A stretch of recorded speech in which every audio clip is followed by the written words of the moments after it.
What's up guys, it's Lord Botha here with another video, and today's video is a review of the final episode of The Acolyte. It's done. Yes, Mr. Frodo. It's over now. Yes.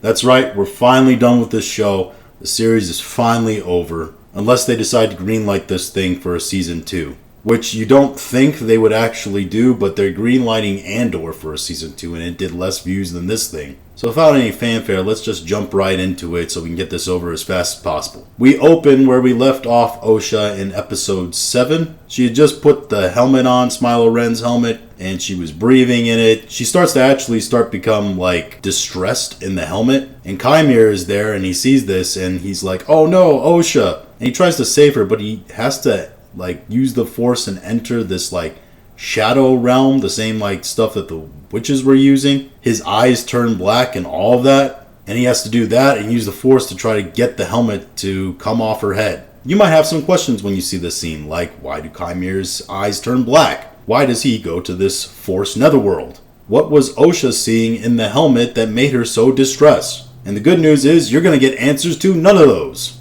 Sol is still on the ship with May, however, and he's just finished telling her the story of how he killed her mom and all that. When she asks him why he never told Osha this or the Jedi Council this, Sol says that there was no proof that there were virgins. Sol says that there was no proof that there were virgins on the planet of Badcock. Sorry, of virgins on the planet of Brandok. And now he says that since she's alive, she's now the proof that he needs to prove that there was Force of virgins. Of course, he also had the DNA samples that proved the same thing that they took, right? That's how they figured this out in the first place. That's why when Torben saw it, he went whisking off to that temple. He didn't need both Osha and May to exist. He had the DNA evidence. Did they destroy that? They never mentioned that they destroyed that. They should probably at least mention that if we're supposed to believe that. While Sol is going on, May uses Pip, who is evil now, to break out of her chains holding her on the bed there, because we're using another classic James Bond villain trope. We used the elaborate death scene trope in a previous episode.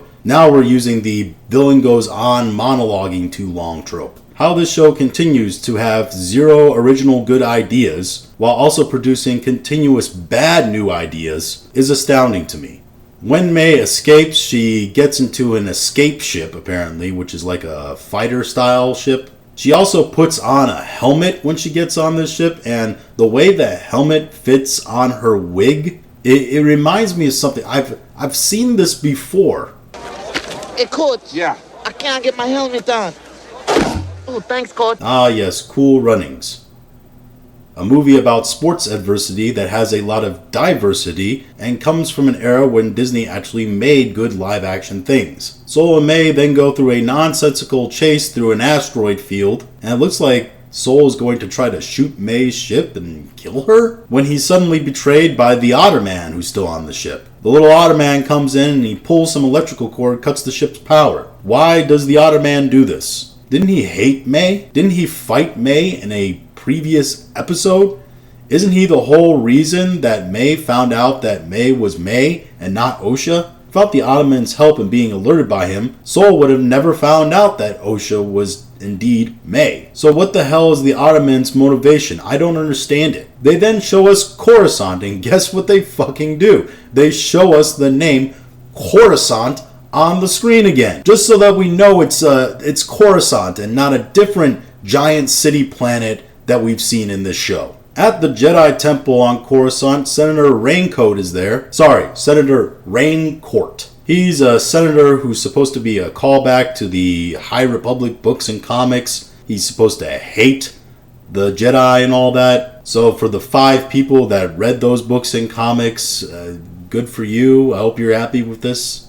But he has a meeting with Venestra where he essentially tricks her into revealing that she's investigating the multiple murders of Jedi. He then goes on in a soliloquy about the evils of the Jedi. He talks about how the Jedi are unchecked power, about how they're a cult and it's only a matter of time before one of them snaps. And he says something very interesting. He says, "My colleagues can't imagine a world without the Jedi. When you're looking up to heroes, you don't have to face what's right in front of you." This is what the writers believe, not just about the Jedi, but about all Star Wars heroes and even other Disney properties. These writers at their core are nihilists. They believe that the world is bad, that people are bad. They believe highly in shades of gray and ugliness. It's why they love making shows like this and The Boys, because it takes the heroes that we have adored all throughout society and it tears them down. They believe it's silly for us to look up to heroes, to have hope, because hope is the enemy of their nihilism.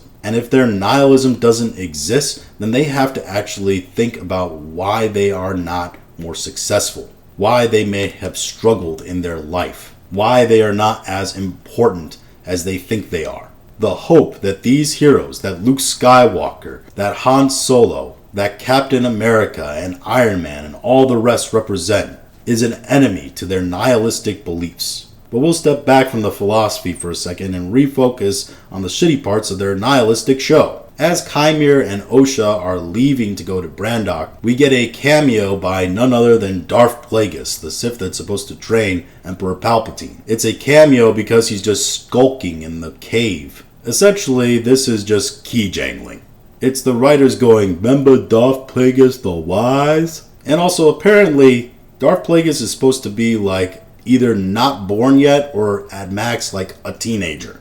But I'm sure they'll retcon the aging system as well to make him fit in this timeline. And it's clear he's going to get the idea of creating life through the Force from this story, from the fucking Space Witches, further devaluing the rarity of Anakin.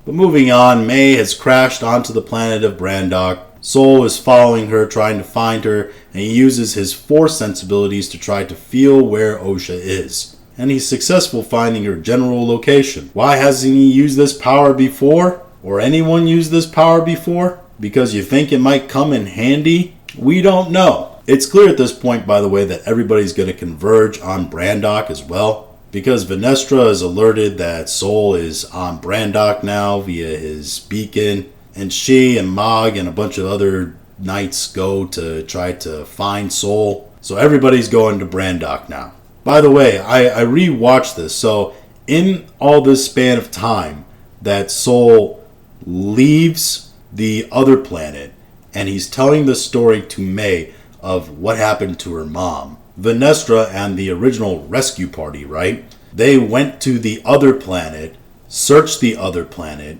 couldn't find Sol, went back to Coruscant, got re-alerted, and flew back out to Brandok. There's no concept of space or time or how fast it takes to get from point A to point B. It's all just instant teleportation at this point. Sol is inside the old facility now and he's searching for May. We get shots of him walking around, hearing Force ghosts of the things that happen. It's supposed to make him feel haunted and I guess us guilty about what he's done. They also do the shitty power of many chant several times during the scene, but it's mostly him just walking around staring at places while occasionally shouting May's name. This is a good point to also remind you that this show was $22.5 million an episode.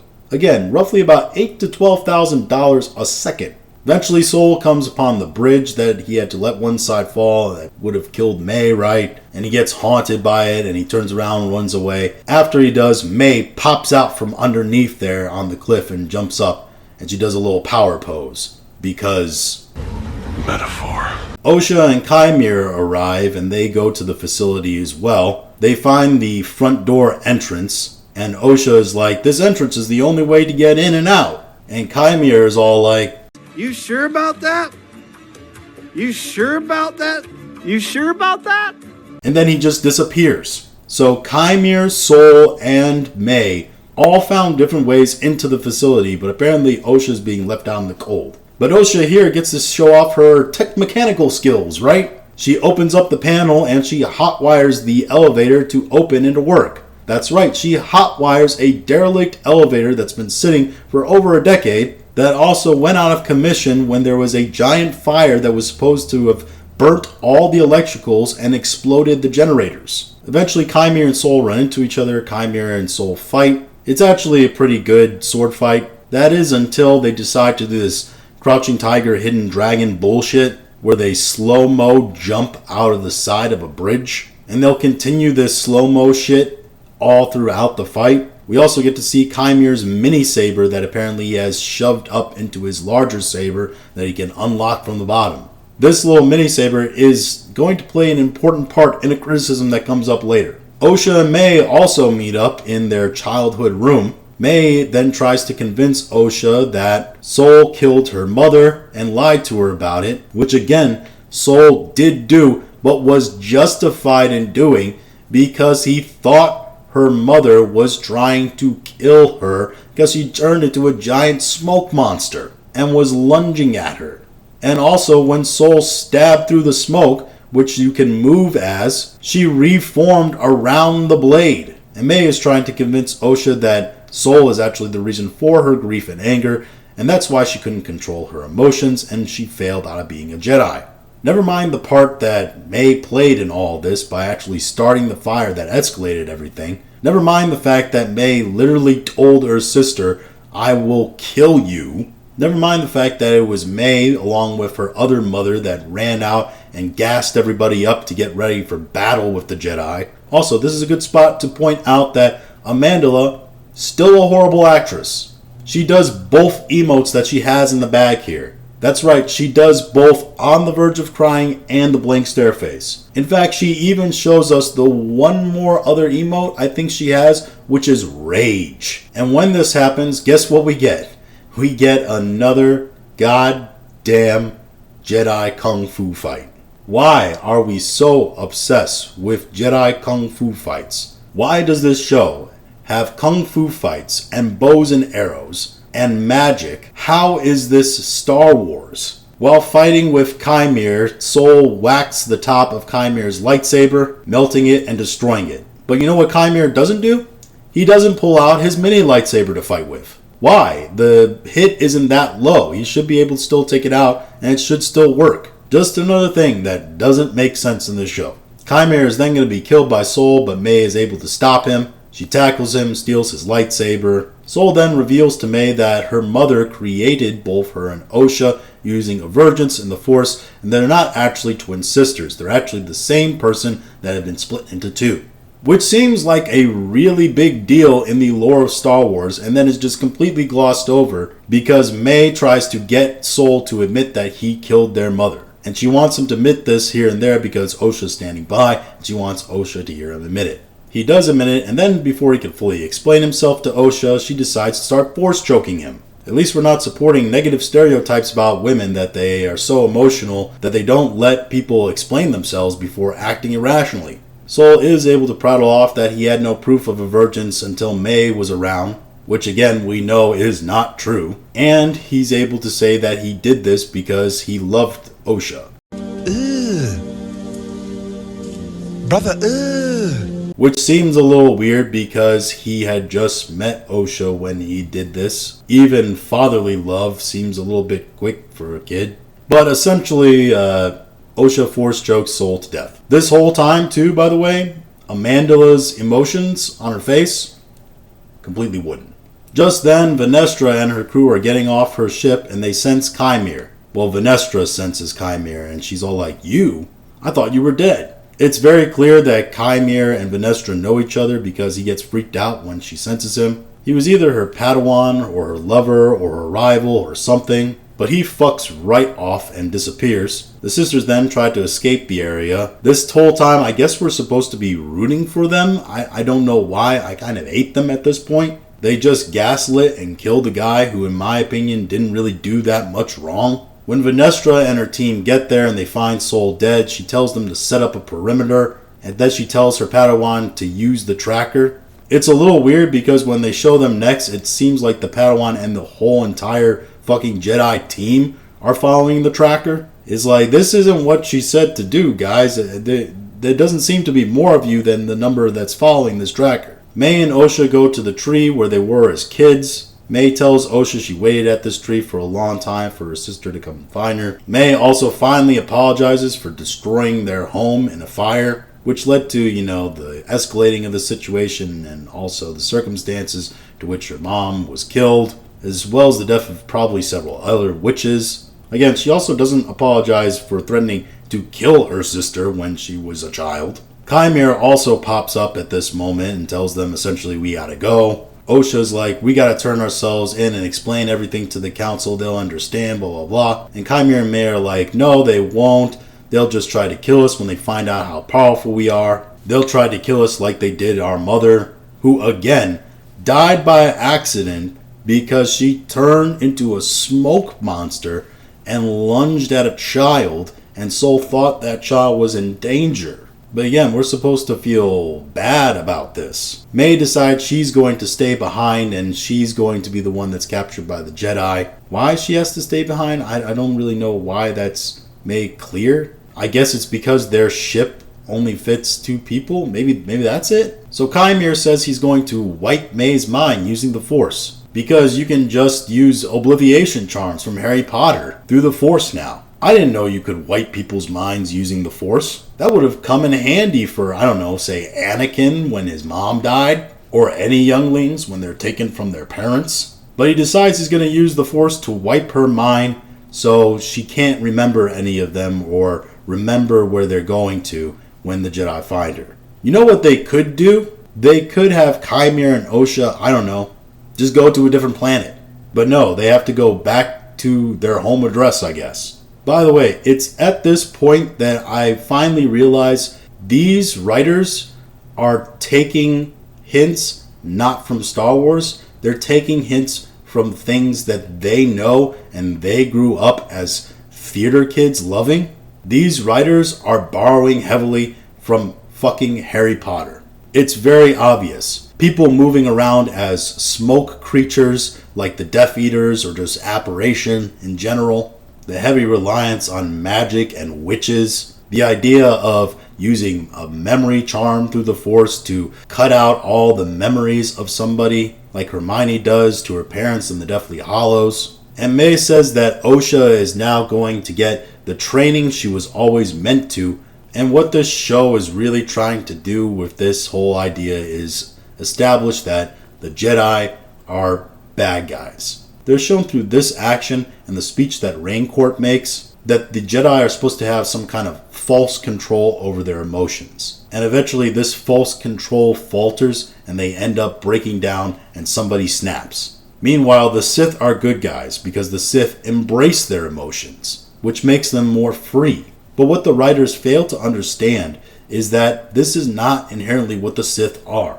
The Sith are ruled by their emotions. When you are ruled and governed by your emotions, you inherently continuously make bad decisions. Being governed completely by your emotions, your desires, is as bad as being completely governed by, say, cold hard logic. As Chimera is wiping May's memory, the sisters are hugging and crying and they're reciting that dumbass poem. The whole I am you, you is me poem or whatever. You is kind, you is smart, you is important. And I guess we're supposed to feel sad about this. But again, I feel nothing. I hate these characters. Half the time they've been completely annoying or bad characters. And the other half of the time they haven't been characters at all. They've just been MacGuffins to chase. In the end, as Chimera is wiping their memory, they look at each other in the eyes and they give this long-lasting look. It's really weird. It makes me feel like they were about to kiss. Which, you know what? They should have done it. Yeah, go ahead, Leslie. Just tell us the truth. Just tell us that you want to bang your sister. Because that's what this show is supposed to be about, right? It's supposed to be about the relationship between her and her sister. Or at least the more relationship she probably wanted. But Osha and Chimera disappear. Jedi end up finding May, and they arrest her and take her back to Coruscant. Which, weirdly enough, when they show us Coruscant this time, they don't put the name Coruscant up. Honestly, the fact that they did that in the last time that they switched to Coruscant, it kind of pissed me off. It's like this is the one that you pick to stop disrespecting us on. So at this point, we have completed the Parent Trap questline. May and Osha have completely reversed their roles. May is with the Jedi, Osha is with the Sith. Vanessa ends up covering up the whole thing. She blames all the murders on Sol. She tells the Republic's senators and the Chancellor that it was Sol that did all this to try to hide his shame of what he had done. By the way, the Chancellor in this show, he's an alien, which goes against apparently the fact that in the EU, Plagueis tells Palpatine to get into politics so he can become Chancellor, because Plagueis can't do it himself, because apparently the galactic community would have never accepted a alien as Chancellor. I really like how this show decides to pick parts of the EU universe that's decanonized, but then decides to still discard the rest. Venestra then gaslights the audience by calling Sol selfish, even though Sol's actions were all to just try to save 2 kids. We then get a scene of Osha and Chimere holding hands on the beach there at the rocky planet, so the shippers get their fantasy. At the very end, we get more key jangling because Yoda shows up, or at least the back of his head does. Member Yoda? It's clear that they look like they're leading into a season 2, which I honestly really hope they don't get. During the credits, they play that really terrible Power of Many chant again. And it sounds even worse because there's no overlay sound effects. But anyway, that's the episode in full. We do have a ton of unanswered questions. Questions like, what happened to Yord's Padawan? Did they tell her that her master died? Do you think she has some questions about why or how he died?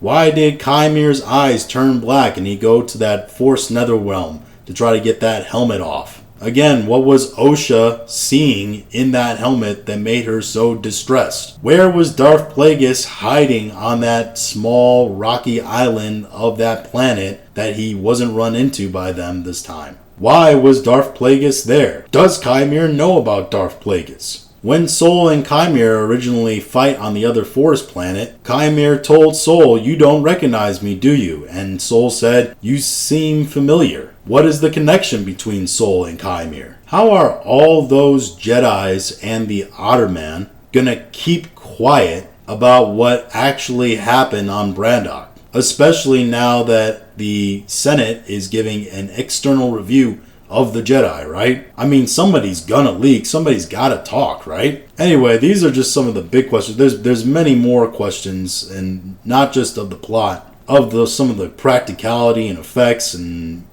all of it. Either way, it's a pretty terrible, terrible show. Quite honestly, I'm just glad it's done and I don't have to do these reviews anymore. But again, can't wait for Skeleton Crew to come out. But these are just my thoughts and review of The Acolyte. You have your own thoughts, comments, leave them in the comments section. If you like this video, go ahead and like, share, and subscribe. If you didn't like this video, appreciate you listening to all of it. We'll talk to you again later.